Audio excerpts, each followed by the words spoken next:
여러분 안녕하세요. 한국의 추석과 중국의 중추절은 모두 음력 8월 15일입니다. 그런데 한국에서는 반달 모양의 송편을 먹고 중국에서는 보름달처럼 둥근 월병을 먹습니다. 같은 날짜에 지내는 명절인데 음식과 풍습은 왜 다를까요? 오늘은 한국과 중국의 대표적인 전통 명절을 비교해 보겠습니다.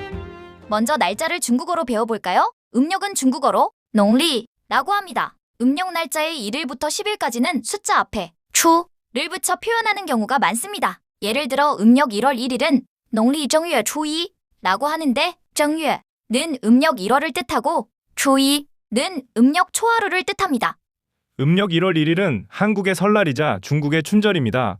춘절은 중국어로 춘지에라고 합니다. 설날 한국에서는 전통적으로 집안 어른들에게 세배를 하고 떡국을 먹고 중국에서는 새해 인사를 뜻하는 빠이니엔을 하고 아이들에게 붉은 봉투인 홍바오에 세뱃돈인 야수이첸을 넣어줍니다. 중국의 명절 음식에는 발음이 같거나 비슷한 말을 이용하여 좋은 뜻을 표현하는 문화가 있는데 이를 해운 문화라고 합니다. 예를 들어 생선을 뜻하는 유, 남거나 여유가 있다는 뜻의 유는 발음이 같습니다.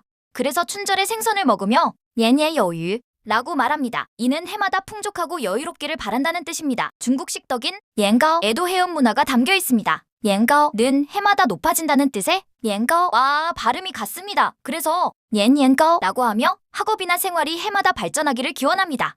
다만 중국은 지역이 매우 넓기 때문에 춘절에 먹는 음식도 지역마다 다릅니다. 중국 만두인 지아오즈는 중국 북방 지역의 대표적인 춘절 음식이랍니다.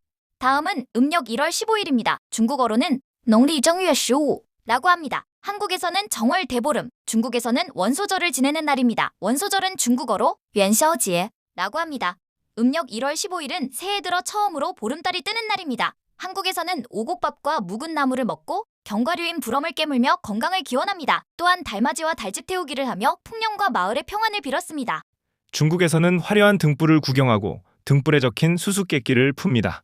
등불 수수께끼를 풀다는 중국어로 차이등미라고 합니다. 원소절에는 둥근 찹쌀 경단인 탕유엔도 먹습니다. 탕유엔은 가족이 다시 모이고 화목하게 지낸다는 뜻의团圆과 발음이 비슷합니다. 두 단어의 발음이 완전히 같지는 않지만 비슷한 소리와 둥근 모양을 이용하여 가족의 화합을 표현한 것입니다.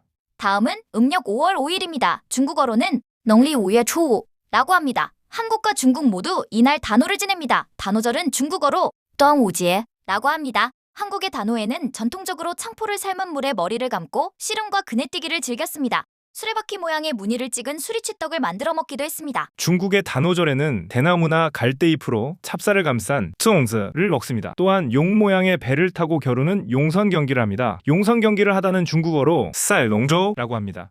중국의 단오절은 전국시대 초나라의 시인 구런을 기리는 이야기로 널리 알려져 있습니다. 그 밖에 여름철의 질병과 나쁜 기운을 막으려는 풍습, 물과 용에 관한 신앙 등 여러 전설이 함께 존재합니다. 한국의 단오와 중국의 단오절은 날짜와 이름은 비슷하지만 각 지역의 역사와 생활 문화 속에서 서로 다르게 발전했다고 볼 수 있습니다. 마지막은 음력 8월 15일입니다. 중국어로는 농리 8월 15라고 합니다. 한국에서는 추석, 중국에서는 중추절이라고 합니다. 중추절은 중국어로 종초지에라고 합니다. 한국에서는 핵국식으로 송편을 빚고 전통적으로 차례와 성묘를 하며 수확에 감사합니다. 중국에서는 가족이 함께 보름달을 감상하고 월병을 나누어 먹습니다. 달을 감상하다는 중국어로 쌍유라고 합니다. 우리나라의 송편은 솔잎을 깔고 쪘기 때문에 과거에는 송병 또는 송엽병이라고도 불렸습니다. 반달 모양의 송편에는 앞으로 점점 차오르는 달처럼 미래가 발전하기를 바라는 뜻이 담겨 있답니다. 중국의 월병은 유에빙이라고 합니다. 월병은 보름달처럼 둥근 모양인데 중추절에 달의 제사를 지내던 음식과 관련이 있으며 옛날 중추절에 달을 감상하고 월병을 먹는 풍습이 결합하여 오늘날까지 이어졌습니다. 중국어에는 유에유엔, ren团圆이라는 표현이 있습니다. 달이 둥글게 차오르면 가족도 함께 모이고 둥근 보름달은 멀리 떨어져 있는 가족들도 같은 달을 바라보고 있다는 의미가 있습니다. 보름달을 닮은 월병의 둥근 모양도 가족이 다시 한자리에 모이는团圆과 행복하고 원만한 생활을 상징합니다.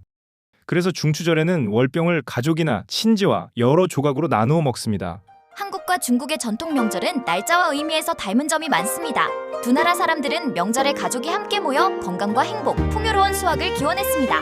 다만 같은 날짜에 지내는 명절이라고 해서 완전히 같은 명절은 아닙니다. 한국과 중국의 자연환경과 역사, 지역 사람들의 생활 방식이 서로 다른 명절 문화를 만든 것입니다. 두 나라의 명절을 비교하면 겉으로 보이는 차이뿐만 아니라 가족과 건강, 풍요를 소중하게 생각하는 공통된 마음도 발견할 수 있습니다.